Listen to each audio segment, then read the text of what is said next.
একটা মজার জিনিস দেখাই শুরুতেই দেখেন কারা মিছিল কইরা হিন্দু সেজা জয় বাংলা স্লোগান দেয়।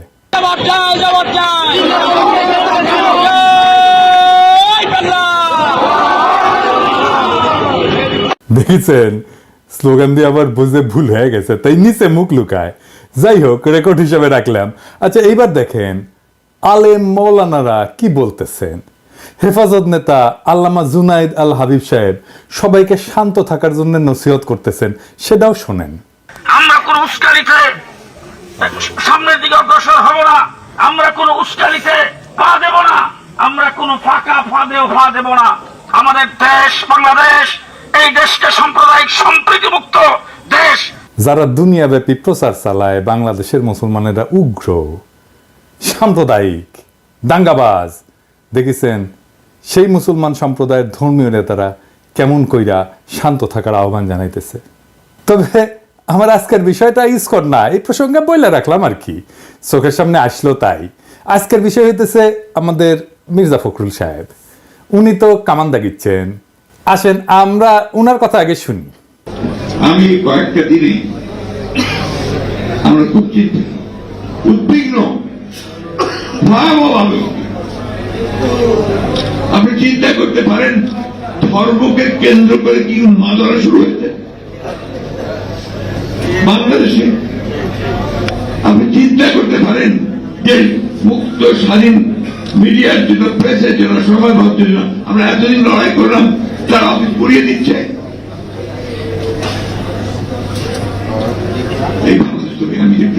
আমিও তো চাই না। উনি বলছেন যে বিএনপি দেশের পরিস্থিতি নিয়ে খুবই চিন্তিত।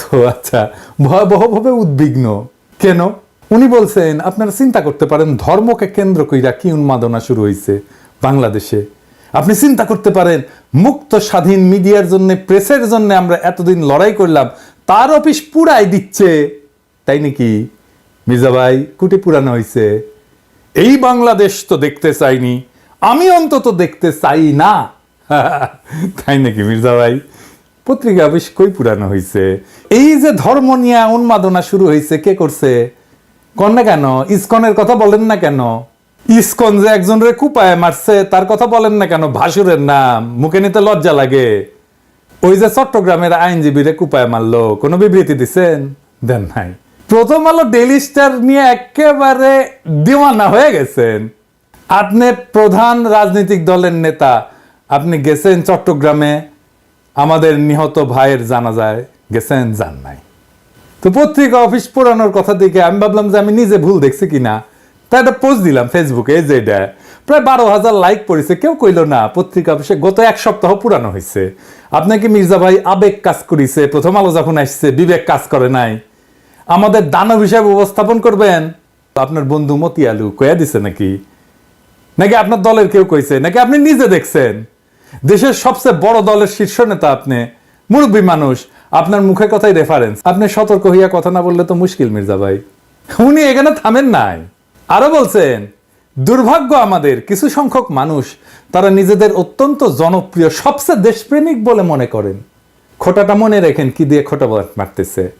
আর গোটা জাতিকে আজকে তারা বিভাজনের দিকে উস্কে দিয়ে একটা অন্ধকারের দিকে ঠেলে দিচ্ছেন। সেজন্য ওনার আলো দরকার, প্রথম আলো, বুঝাও। আপনারা ঠান্ডা মাথায় চিন্তা করবেন যে যারা দেশকে বিভাজনের দিকে ঠেলছে, অনৈক্যের দিকে ঠেলছে, তারা আমাদের আসল শত্রু না মিত্র? আসলেই তো আমাদের দেখতে হবে বিভাজনের দিকে কে ঠেলিচ্ছে, এটা আমরা দেখবো। আইসেন। হ্যাঁ মির্জা ভাই, খারান একটু হাইসেনি। আপনি বিভাজনের কথা কইছেন। আমি ইউজুয়ালি এসব জায়গায় এসে একটা ডার্টি জোকস টোকস বলি, আপনার ক্ষেত্রে সেটা বলবো না, এইটা ঝামেলায় হয়ে গেল। যাই হোক, বিভাজন কে করিছে? আপনি কি বলেছেন জামাতকে নিয়ে? দেখেন, জামাতের পক্ষ থেকে আসা বক্তব্যের বিপরীতে তিনি বলছেন যারা ভোটে জিততে পারবে না, সরকার চালাইতে পারবে না, তারা এসব কথা বলে। এক সময়ের জোট সিংকে কি তাচ্ছিল্য! আপনারা সেনা প্রধানের ডাক পাইয়া যে ড্যাং ড্যাং করতে করতে ক্যান্টনমেন্টে গেলেন, তারপর একটা তত্ত্বাবধায়ক সরকার বানালেন, ধ্বজভঙ্গ উপদেষ্টা দিয়ে খুঁজে খুঁজে বের করে আসছেন। দিনে 6 বার অ্যাডাল্ট ডায়াপার বদলাইতে হয়। আমাদের জিজ্ঞেসিলেন যে কি মত আপনাদের? হ্যাঁ, ঐক্যের কথা কইছেন এখন। বাপরে, দেশের মালিক সেজে গেছেন না? ছাত্র শিবির ছাত্রদল মারপিট শুরু হইলো। আপনার ছাত্র দলে চট্টগ্রামে পোলারা আমারে কমপ্লেন দিল আমার ইনবক্সে এসে যে আপনার প্রিয় ছাত্র শিবির কইরে একবার কয় আপনার প্রিয় ছাত্র শিবির, কবে প্রশংসা করছিলাম ওই একটা সারিন্দা বাজায় আর কি, ওই কয় আপনার প্রিয় ছাত্র শিবির আমগরে মারতেছে, কিছু একটা করেন। তা আমি কইলাম দুই সংগঠনকে নিয়ে বসবো, এভাবে মারপিট করলে কেমন করে হবে, ফ্যাসি বিরোধী দলগুলা। ছাত্র শিবির ছাত্র দল দুই দলে কিন্তু রাজি হইল, টাইম ঠিক হইল। ছাত্র দলের প্রেসিডেন্ট সেক্রেটারি, ছাত্র শিবিরের প্রেসিডেন্ট সেক্রেটারি কেন্দ্রীয় একসাথে কথা বললে টাইম ঠিক হইল। আমার টাইম সকাল 5টা, আমি চোখ মুছতে মুছতে উঠিয়া জুম মিটিং এ বসলাম। ছাত্র শিবিরের প্রেসিডেন্ট সেক্রেটারি আসলো, ছাত্র দল আসলো না। ফোন দিলাম, কয় আমরা তো ট্যুর করতেছি। আমি বললাম আচ্ছা ঠিক আছে, ট্যুর শেষ কইরা তারপরে কইয়েন আমরা বসবুনি আবার। পরে আর করলো না। শুনলাম বিএনপির শীর্ষ নেতারা চায় না, তো মারপিট যে হচ্ছে সেটা বন্ধ করার জন্য ডায়ালগ করতে রাজি না বিএনপি। জাহাঙ্গীরনগরে ছাত্র শিবির থাকলে সেখানে ছাত্র দল যায় না। আর কে কমপ্লেন করেছে যে ছাত্র শিবির কেন এটি বামেরা না করলে ছাত্র দল করেছে। গত কয়েকদিন আগে জাতীয় ছাত্র সংহতি সপ্তাহ উপলক্ষে শিবিরের মত বিনিময় সহ 34টা ছাত্র সংগঠন আসলে ছাত্র দল আসেনি। কিন্তু কেন? মিটিং এ বসে ডায়ালগ করবে না, আন্দোলনের সহযোদ্ধাদের সাথে আবার ঐক্য আর বিভাজনের গল্প বলতেছেন। মিরেশ্বরায় জামাতের মিটিং এ হামলা করছেন কেন করছে? আপনাদের কাছ থেকে অনুমতি নেয় নাই, আপনাদের কাছে অনুমতি নেওয়া লাগবে। হ্যাঁ, আপনার ঠোলা হয়ে গেছেন না সরকার হয়েছেন, অনুমতি নিয়ে মিটিং করতে হবে। তালুকদারি পাইছেন বাংলাদেশকে, বিভিন্ন জায়গায় তো দখল শুরু করে দিচ্ছেন, ওইটা নাই কই। তো বিভাজন কে করছে মির্জা ভাই? চুপকে সরাবে বললো ছাত্ররা, আমরা সাপোর্ট দিলাম। আপনারা বাগড়া দিলেন, বললেন না বদলানো যাবে না। আমরা বললাম নতুন সংবিধান লাগবে। আপনারা বাগড়া দিলেন, বললেন না পুরানাই সহি, এই সরকারের ম্যান্ডেট নাই, বদলাইতে পারবে না।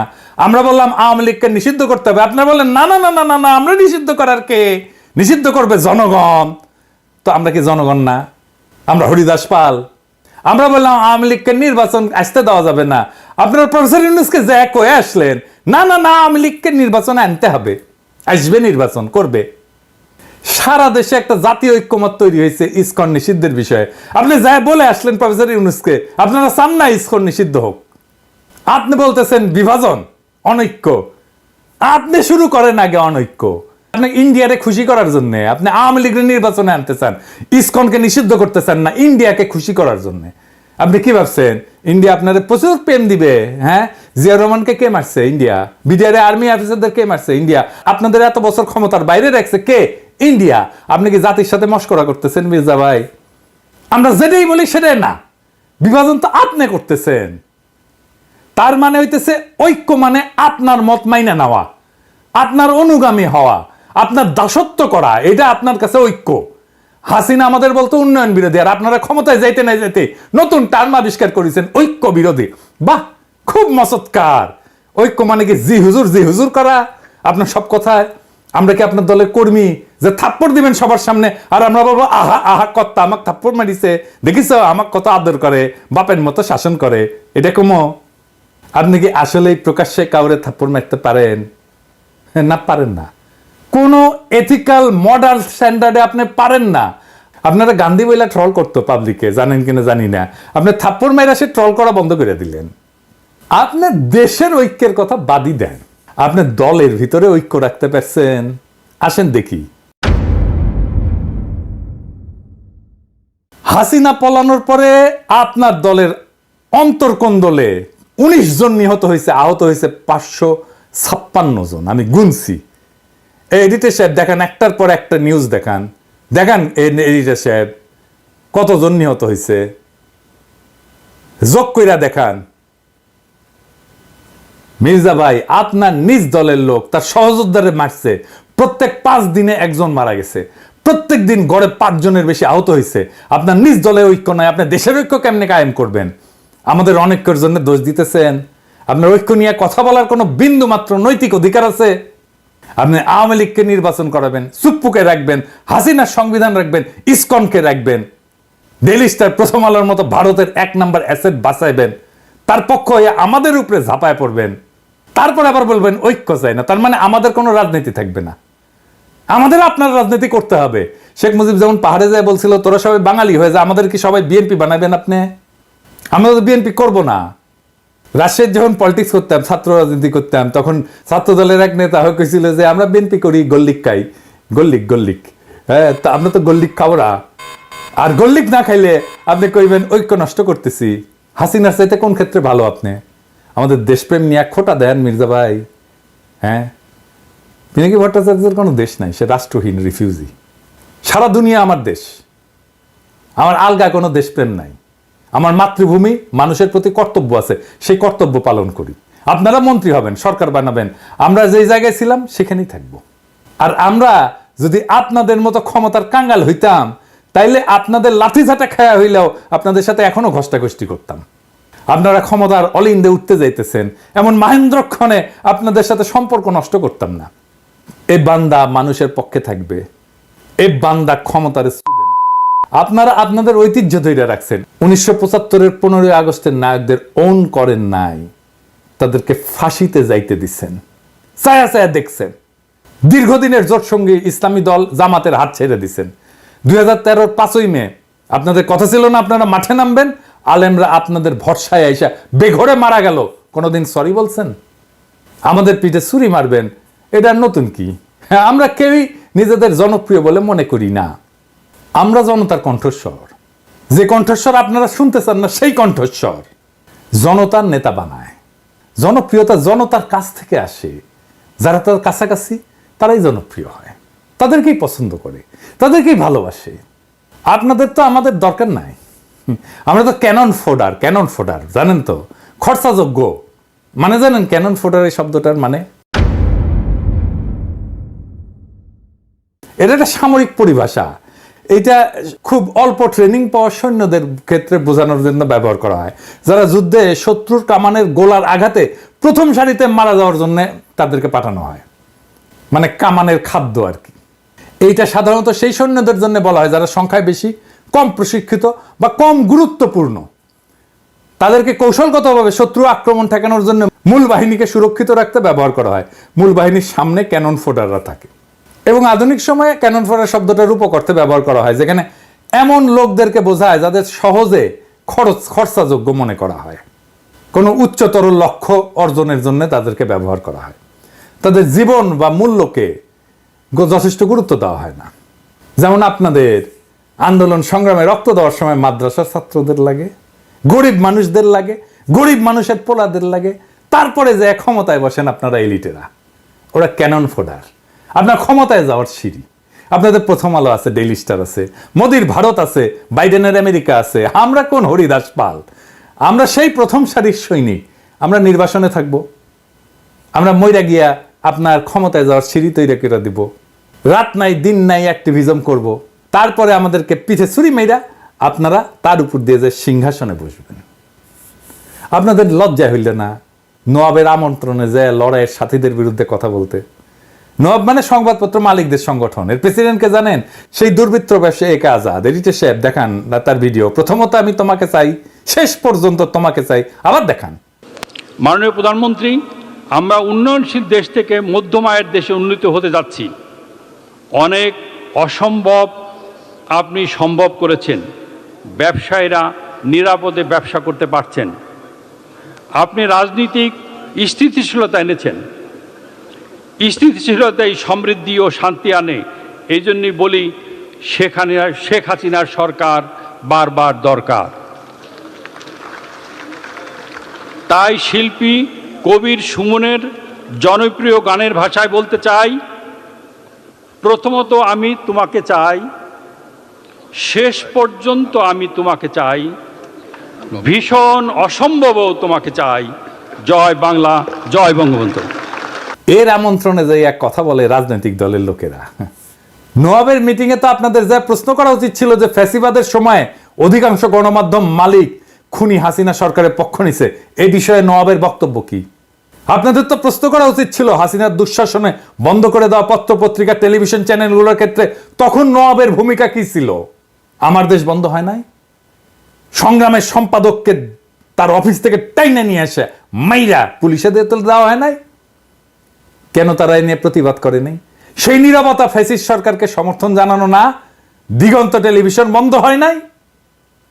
বেশিরভাগ গণমাধ্যম মালিক সাংবাদিকতার পেশার সাথে সরাসরি জড়িত না, কিন্তু মালিক বইনা বসছেন। তারা বছরের পর বছর লোকসানের অজুহাত দেখায় সাংবাদিক এবং সংবাদকর্মীদের ন্যায্য মজুরি এবং প্রাপ্য সুবিধা থেকে বঞ্চিত করেন।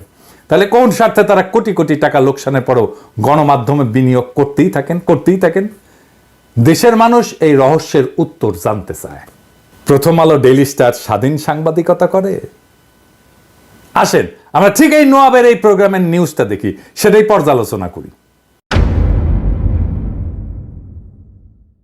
এইখানে প্রথম আলো নিউজ করছে, এখানে যারা আমাদের গালাইছে তাদের কোট করছে। দেখেন এডিটর সাহেব, দেখেন কে গালাইছে, নামগুলো দেখান। মনে হচ্ছে সবাই আমাদের গালাইছে যারা গেছিল, তাই না? আচ্ছা দেখেন, এবি পার্টির মজিবুর রহমান মঞ্জু কি বলছিল এই প্রোগ্রামে, পুরোটাই শুনেন। আমি খোলামেলা ভাবে বলছি, প্রথম আলোর বিরুদ্ধে অভিযোগ কি, ডেইলি স্টারের বিরুদ্ধে অভিযোগ কি? যারা অভিযোগ দিয়েছেন দুই পক্ষকে নিয়ে কি বসা যায় না? কেউ কি বসার উদ্যোগ নিয়েছেন? বসেন, কথা বলেন। যদি সত্যিকার অর্থে আমাদের কোনো ব্যাড রিপোর্টিং এর কারণে কেউ যদি ক্ষতিগ্রস্ত হয়, আমরা কেন তাকে সরি বলবো না? কেন সেটা সমাধান করব না? আমরা যে জিনিসটা টেবিলে সমাধান করা যায় সেই জিনিসটাকে আমরা মতাদর্শিক দ্বন্দ্ব, ব্যবসায়িক দ্বন্দ্বে রূপান্তরিত করি। মুজিবুর রহমান মঞ্জুর এই কথা আছে এখানে, লিখছে এই কথা, লিখে নাই। এটাই হইতেছে ন্যারেটিভ তৈরি। মুজিবুর রহমান মঞ্জুর কথা সাপ্রেস করছে, ঢাইকা দিছে, তার কণ্ঠস্বরকে ঢাইকা দিছে। নাগরিক কমিটির নাসির গেছিল, সকল ইসলামী দল গেছিল, তারা ভালো বক্তব্য দিছে, আমরা শুনছি কে কি বলছে, তাদের ধন্যবাদ জানাই। কিন্তু প্রথম আলোর মতির দ্বন্দ্ব যারা মালিশ করছে তাদের আমরা ক্ষমা করব না। মির্জা ভাই ওবায়দুল কাসের বলছিল না যে পালাবো না, দরকার হইলে মির্জা ফখরুল সাহেবের বাসায় যে উঠবো, ঠাকুর গায়ে একটা বাসা আছে না? এডিটর সাহেব শোনান এটা। পালাবো না, কোথায় পালাবো? পালাবো না, প্রয়োজনে ফখরুল সাহেবের বাসায় গিয়ে উঠবো। কি জায়গা দেবেন? না হলে ঠাকুর গায়ের বাড়ি আছে না, ওই বাড়িতে গিয়ে উঠবো। আমার ধারণা ওই কাউয়া কাদের কাউয়া সাউন্ড দেন, মনে হয়েছে কাউয়ার সাউন্ড দেন। হ্যাঁ, আরো জোরে দেন। হয়েছে। আমার ধারণা ওই কাউয়া মইরা ভূত হইয়া মির্জা ফখরুলের কাদের চাপিছে, ওর বাসাত না, ওর কাদের চাপিছে। মির্জা ফখরুল আর এক কাউয়া হচ্ছে। ফাইনালি বিএনপি বলি, আপনারা তো ক্ষমতা নেবেন, তাই না? ক্ষমতা যাবেন সে আশাত আছেন। আমরা বিজনেসে একটা অ্যানালাইসিস করি, ভুকা বলে, ভুকা, BUCA মানে জানেন না? আচ্ছা, ভুকা হইতেছে এটা মডেল আর কি। সেটা হইতেছে যে কোনো প্রতিষ্ঠান বা যে কোনো কার্যক্রম পরিচালনার ক্ষেত্রটা অস্থিতিশীল এবং সবসময় জটিল পরিবেশের মধ্যে থাকে। ভুকা শব্দটা একটা বিশেষ বৈশিষ্ট্যের প্রতিনিধিত্ব করে আর কি। ভিতে হচ্ছে ভোলাটিলিটি, অস্থিতিশীলতা। ইউতে হইতেছে আনসার্টেনিটি, মানে অনিশ্চয়তা, ভবিষ্যতের ঘটনা বা ফলাফল সম্পর্কে অস্পষ্টতা। সিতে হচ্ছে কমপ্লেক্সিটি, মানে জটিলতা, আমরা তো জানি। আর এতে হচ্ছে অ্যাম্বিগুইটি। এটার অ্যাম্বিগুইটির বাংলাটা হইতেছে এটা এমন একটা পরিস্থিতি যেখানে যে তথ্য আমরা পাইছি এটা অসম্পূর্ণ এবং বিভ্রান্তিকর, ফলে সঠিক সিদ্ধান্ত নেওয়া কঠিন হয়। তো যে কোনো বিজনেসে ভুকা অ্যানালাইসিসটা করতে হয়, তাছাড়া পরিবর্তনশীল পরিবেশে টিকে থাকা যায় না, দ্রুত এবং কার্যকর সিদ্ধান্ত গ্রহণ করা যায় না। এটা ছাড়া নেতৃত্বের যে দক্ষতা এটা উন্নত করা যায় না। এই ভুকা অ্যানালাইসিসটা ঝুঁকি পরিচালনা এবং সুযোগ সৃষ্টিতে সাহায্য করে। রাজনৈতিক পরিস্থিতি অস্থিতিশীল, আনসার্টেন, কমপ্লেক্স আর অ্যাম্বিগুয়াস। দুনিয়ার কখন কোথায় কি ঘটে যাবে আর আপনার ক্ষমতায় যাওয়ার স্বপ্ন দূরে সরে যাবে। হ্যাঁ, কখন কোন উপদেষ্টার মনে হবে যে এইবার ইসকনের নেতারে গ্রেপ্তার করি, তারপরে এটা মারপিট হবে, তারপরে খুনাখুনি হবে, কেস অন্যরকম হয়ে যাবে। আমি অনেক আগে থেকে বলতেছি প্রফেসর ইউনূসের সরকার ফেল করার রাস্তায় হাঁটতেছে, বলি না? আপনাদের স্বপ্ন কিন্তু স্বপ্নদোষ হয়ে যাইতে পারে, খুব খেয়াল। তবে আপনারা প্রথম আলো নিয়ে যা করছেন, প্রথম আলোর পাশে দাঁড়াইছেন এবং আমাদের পিঠে ছুরি মারছেন, সেই জন্য আপনাদের সাথে কোনো রাজনৈতিক সম্পর্ক আর সম্ভব না। আমি প্রথম আলো, ডেইলি স্টারের সাথে যারা লতকালতকি করে তাদেরকে এলাই বা সহযোদ্ধা মনে করি না, তাই গুড লাক। আমার দর্শকদের বলি, ভয় পাবেন না, দেশের সামনে সংকট আছে, কিন্তু আমরা একসাথে পাহাড়ের মতো অটল দাঁড়ায় থাকবো মাতৃভূমির রক্ষায়। ফ্যাসিবাদ কোনো রাজনৈতিক দল তাড়ায় নাই, ছাত্র জনতা তাড়াইছে। রাজনৈতিক দল ঈদের পরের আন্দোলন দিয়া আমাদের একের পর এক বছর কাইরা নিছে। এই ছাত্র জনতা দেশকে রক্ষা করবে। রাজনৈতিক দলের কাছে দেশের নিজের ভাগ্যকে আমরা বন্ধক দেব না। নির্ভয়ে থাকেন। জিন্দা থাকতে দেশের কোনো ক্ষতি হইতে দেব না। জিন্দা থাকতে বাংলাদেশে আওয়ামী লীগকে পুনর্বাসিত হইতে দেব না। জিন্দা থাকতে বাংলাদেশে আবারও ভারতীয় আধিপত্য চালাইতে দেব না। জিন্দা থাকতে বিপ্লবকে ব্যর্থ হইতে দেব না। জিন্দা না থাকলে কোটি কোটি পিনাকি, কোটি কোটি ইলিয়াসেরা জন্ম নেবে, কোটি কোটি আপনাদের মতো বীরেরা জন্ম নেবে। এই দেশে শুধু ভীরুরাই জন্মায় না, বীরেরাও জন্মায়। ভয় পাইবেন না। আখেরে আমরা বিজয়ী হব। ইনকিলাব জিন্দাবাদ।